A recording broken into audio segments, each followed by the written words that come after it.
WhatsApp guys, आज हम देखने वाले हैं इन देशों में भी पूजे जाते हैं Shri Ram. South Korean princess Ayodhya connection. ओ भैया, इंटरेस्टिंग वीडियो होने वाली। आज रौनक का फनतंत्र का एपिसोड है।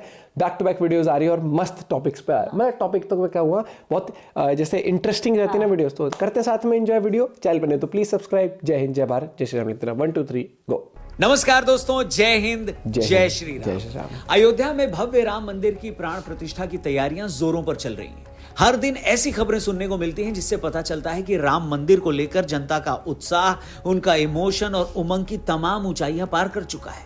खुद प्रधानमंत्री नरेंद्र मोदी ने मंदिर की प्राण प्रतिष्ठा से पहले 11 दिन का अनुष्ठान करने का फैसला किया है। देश भर से साधु संत अभी से अयोध्या कूच करना शुरू कर चुके हैं। प्राण प्रतिष्ठा वाले दिन अयोध्या में 40 लाख दीपों की मदद से भगवान श्री राम की योद्धा वाली प्रतिकृति बनाई जा रही है। पहली बार दिवाली से पहले फिर से सड़कों पर मिट्टी के दिए बिकने लगे हैं। इस बीच मंदिर परिसर से आ रही तस्वीरें लगातार हम सबका दिल जीत रही हैं। राम मंदिर के 14 स्वर्ण जड़ित दरवाजे तैयार हो चुके हैं। गुजरात से लेकर उड़ीसा तक न जाने कितने राज्यों से झांकियां अयोध्या के लिए चल चुकी हैं। मेहमानों के लिए खास प्रसाद अभी से तैयार किए जा रहे हैं। अयोध्या से लेकर नेपाल तक पुलिस हाई अलर्ट पर है। अकेले अयोध्या शहर में 10,000 से ज्यादा सीसीटीवी कैमरे लगा दिए गए हैं।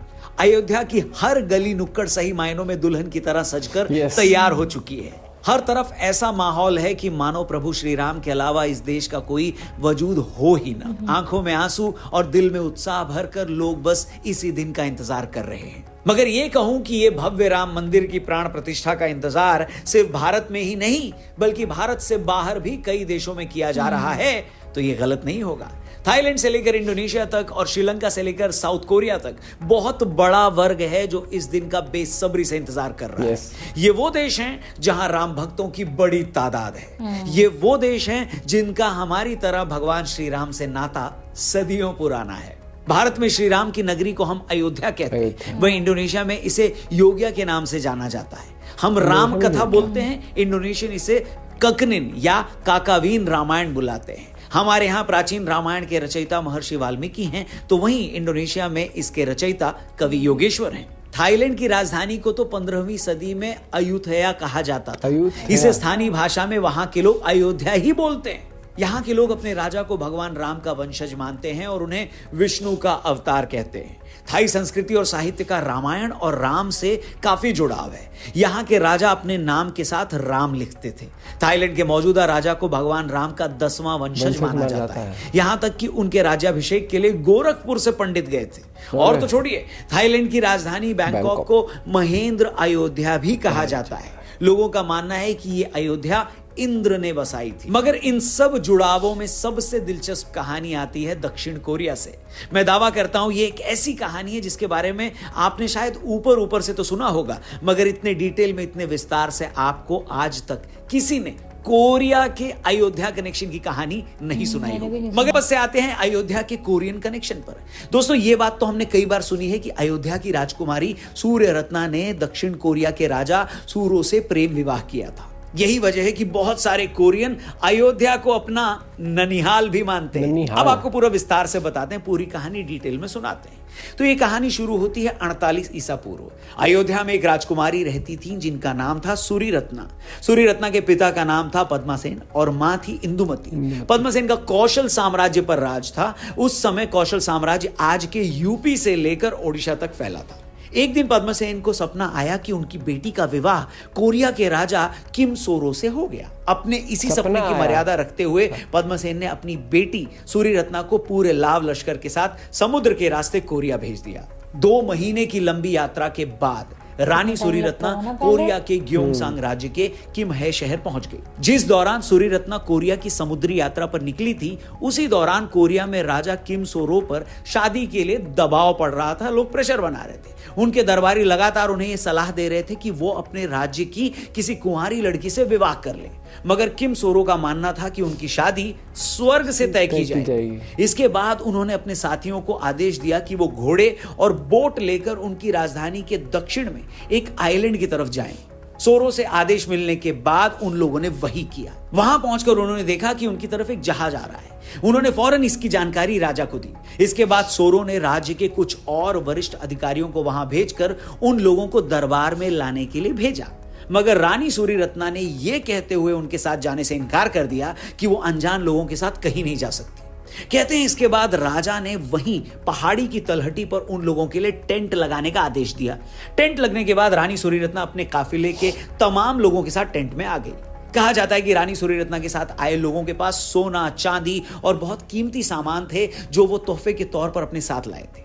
रानी के टेंट में पहुंचने के बाद राजा भी उनसे मिलने वहां पहुंचे। रानी सूरीरत्ना ने जब सोरो को अपने सपने के बारे में बताया तो राजा का जवाब सुनकर भी वो सन्न रह गई। सोरो ने कहा कि उन्हें भी सूरीरत्ना के वहां आने का पहले से ही आभास हो गया था, इसलिए उन्होंने दरबारियों के कहने के बावजूद किसी और से शादी नहीं की।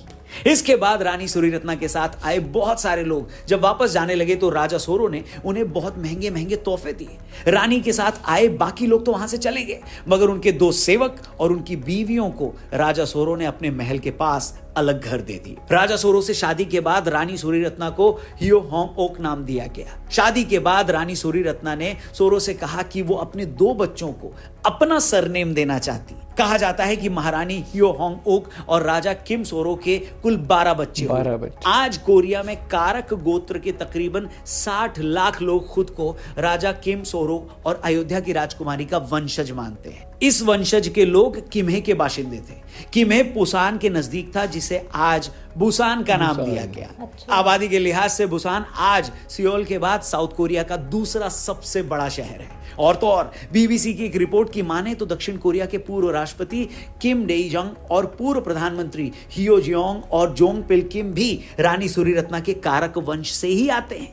इस वंश के लोगों ने उन पत्थरों को आज तक संभाल कर रखा है जिनके बारे में यह माना जाता है कि सूरीरत्ना अपनी समुद्री यात्रा के दौरान अपनी नाव को संतुलित रखने के लिए अपने साथ अयोध्या से उन्हें लाई थी।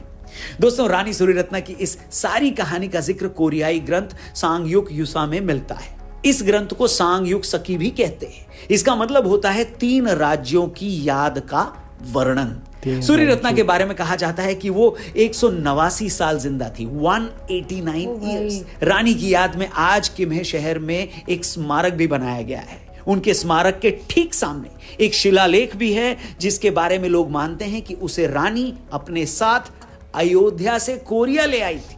क्या बात है दोस्तों, क्या ही लाजवाब कहानी है और क्या ही खूबसूरत इमोशन।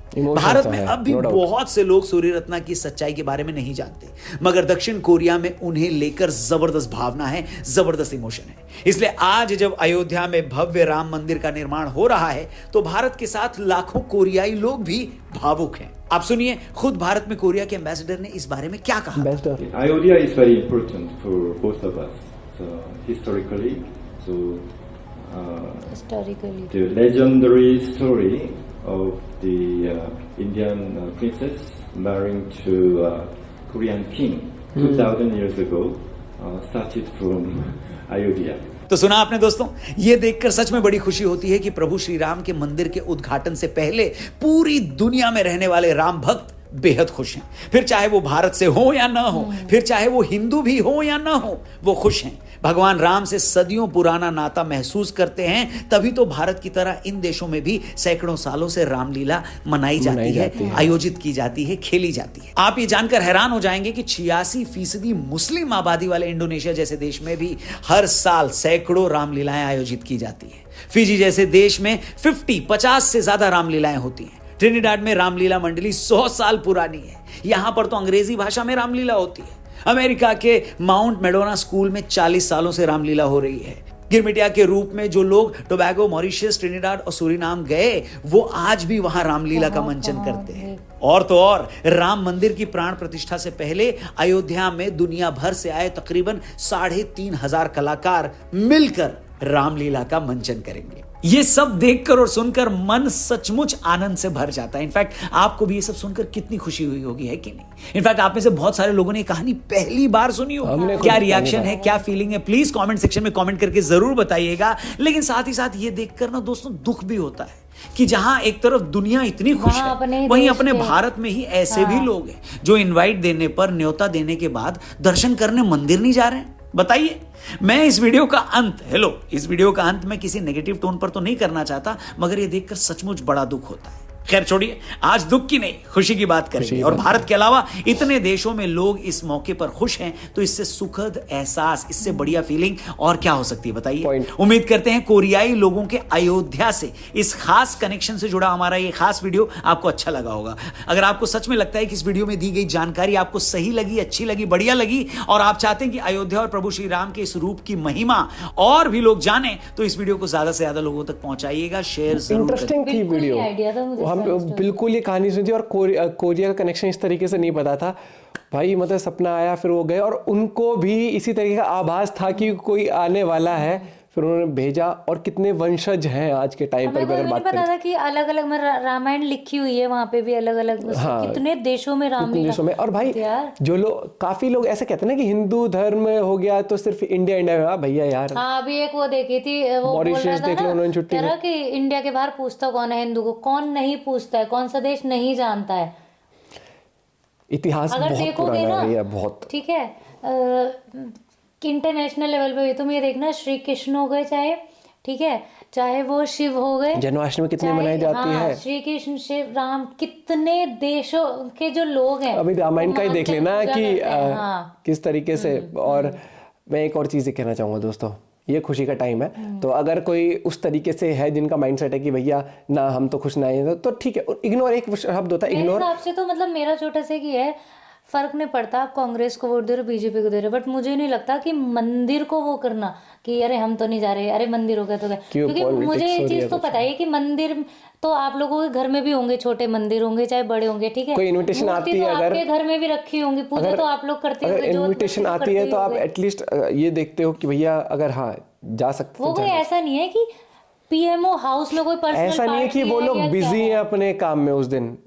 अरे बिजी क्या यार, इससे क्या नहीं, या तो ऐसा हो कि बहुत वैसा कुछ था इनका, इतने टाइम से प्लान हो के, और पूरा देश जिस दिन को त्योहार की तरह मना रहा है, जिस दिन के लिए बेसब्री से इंतजार कर रहा है, और आप इस तरीके से सेंटिमेंट हर्ट कर रहे हो। आप ना जाकर ज्यादा मुझे लगता है कि हर्ट कर रहे हो लोगों को, जबकि अगर चले जाते तो उसमें कोई वो कुछ भी नहीं होता। वो एक मंदिर है, वहां तो फर्क ही नहीं पड़ता कौन किस पार्टी को वोट दे रहा है, क्या कर रहा है, क्योंकि वो मंदिर है, मंदिर आपके घर में भी। लेकिन लोग ये चीज जरूर देख लेते हैं कि भैया नहीं, इन्होंने ना उस टाइम पर ऐसा किया था। हाँ, ये जरूर लोगों को याद रहता है।